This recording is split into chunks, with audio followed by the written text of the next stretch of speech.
Não, pode procurar direto lá. Eu digo o seguinte, ó, quando se faz o projeto, nós temos um projeto chamado Projeto de Desapropriação. A empresa BTEC já está fazendo. Ela vai levantar todas as áreas necessárias de desapropriação, vai no cartório, verifica a matrícula, a área, proprietário, endereço, telefone, etc, etc. Ao fazer a desapropriação, o DENIT tem que se interagir com esse proprietário, ok? Então ele será comunicado, tá?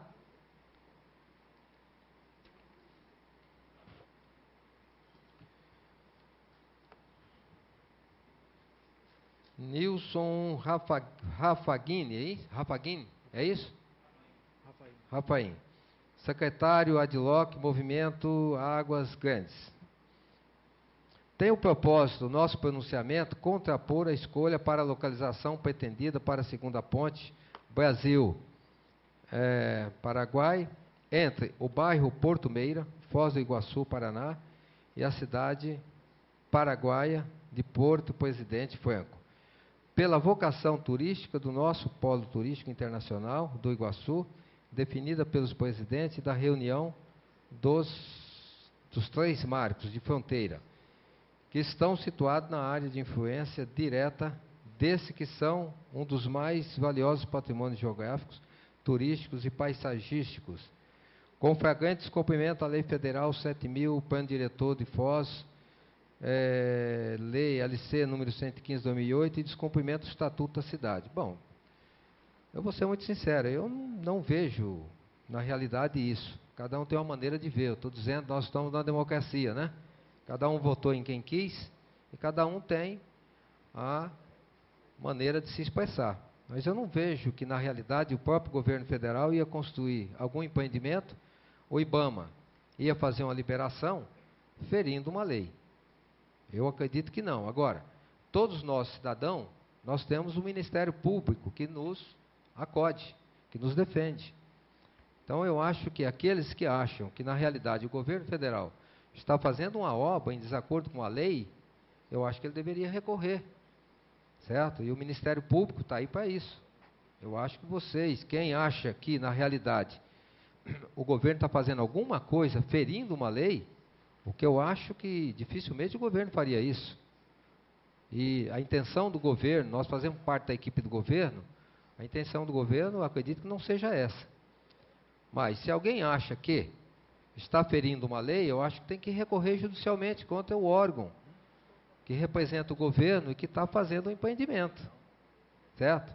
Porque simplesmente escrever e não tomar providência, eu acho que está sendo omissa.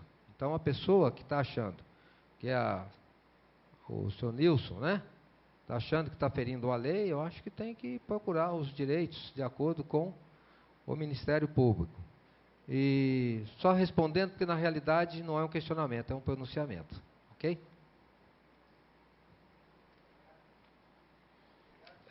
Senhor João Werner.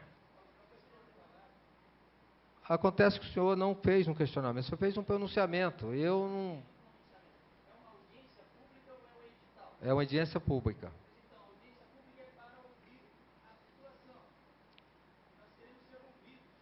Sim, ouvir, mas está aqui um roteiro da audiência pública. A audiência pública tem uma norma. Ok? Não é o momento. Ô, doutor Gustavo, o que o senhor... Oi.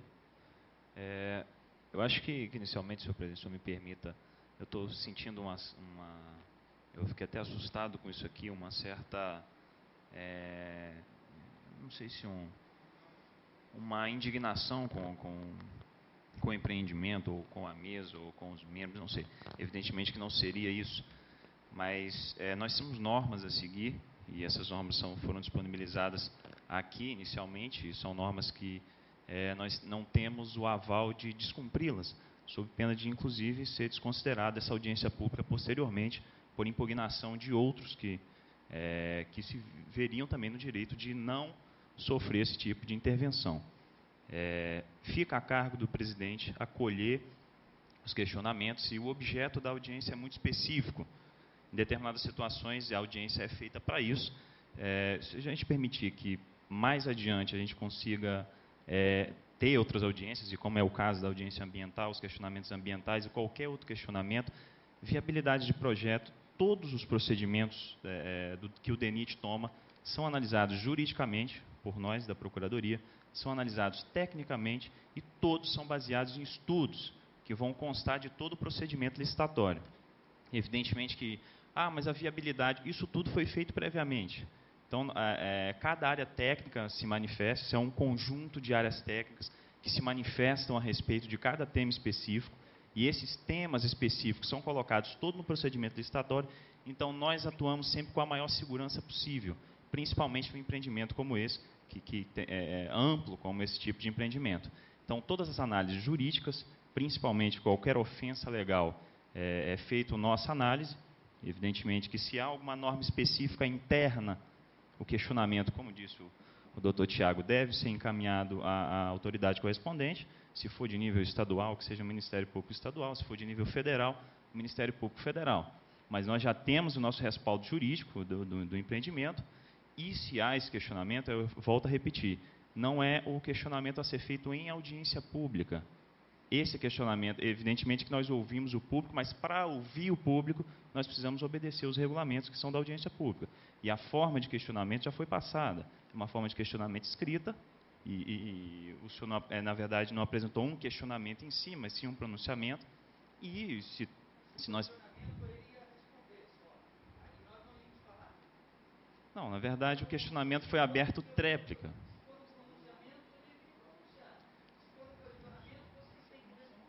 Mas o senhor já se pronunciou.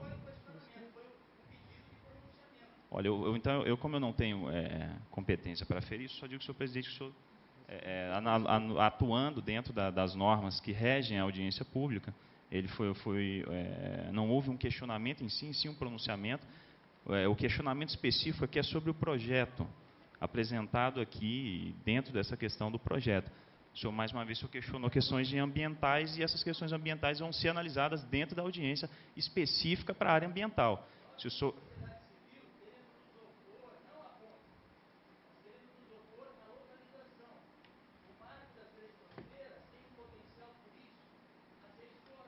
Mas isso já foi feito por um estudo, já é feito um estudo prévio para estabelecer o local. Mas, senhor presidente, eu deixo com o senhor pode prosseguir, o senhor tem respaldo jurídico para isso.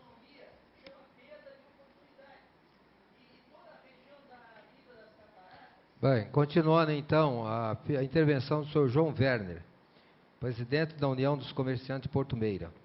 Na realidade, também é um pronunciamento, e que ele diz o seguinte, ó: nós, moradores e comerciantes, estamos muito confiantes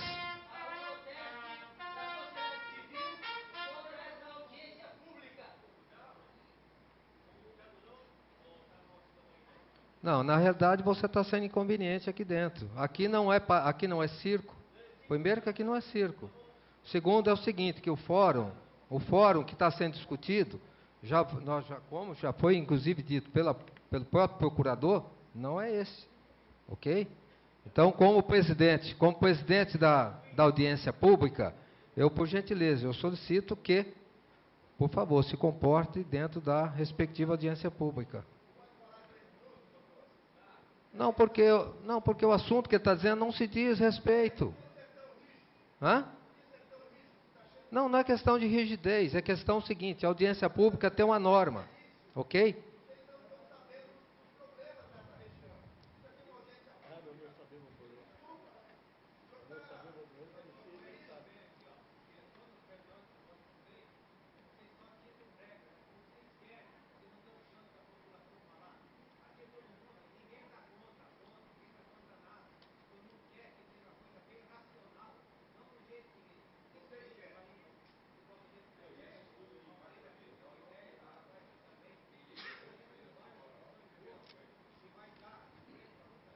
Olha, deixa eu, por favor, o senhor está dizendo coisa, veja bem, nós não estamos,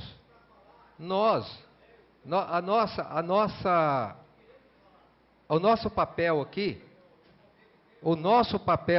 não está nesse ponto, me desculpe. A audiência pública não é para ouvir esse tipo de coisa, onde que está?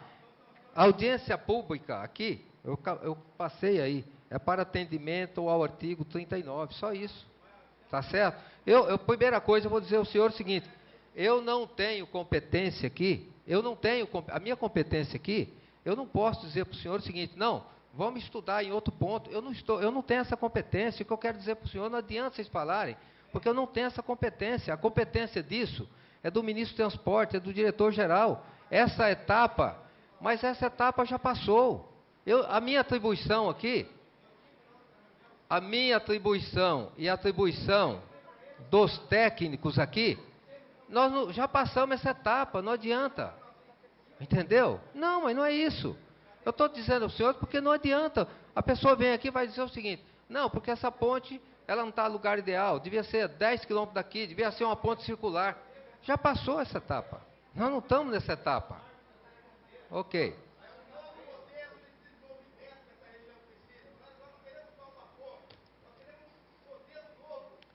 Então vamos lá, senhor João Werner.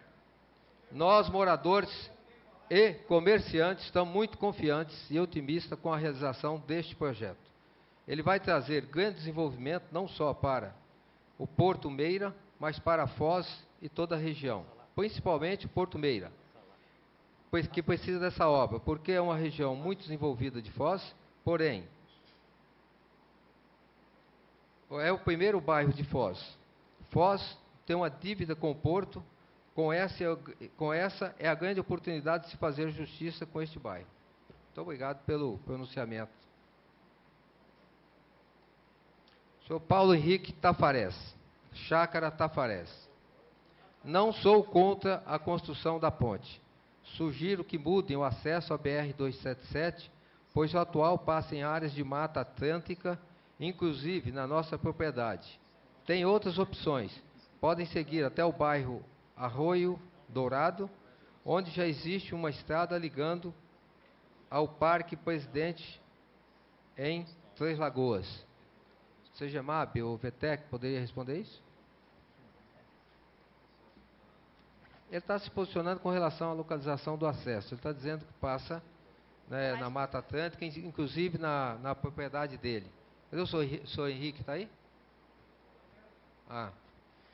Bom, mais uma vez, o EARIMA dos acessos, ele vai avaliar toda a localização. O EARIMA, inclusive, ele é dividido, consta do EARIMA um diagnóstico dos meios físico, biótico e socioeconômico. E dentro do meio biótico, terá lá a questão da flora, onde será quantificada e será avaliada adequadamente a questão ambiental das alternativas propostas para os acessos.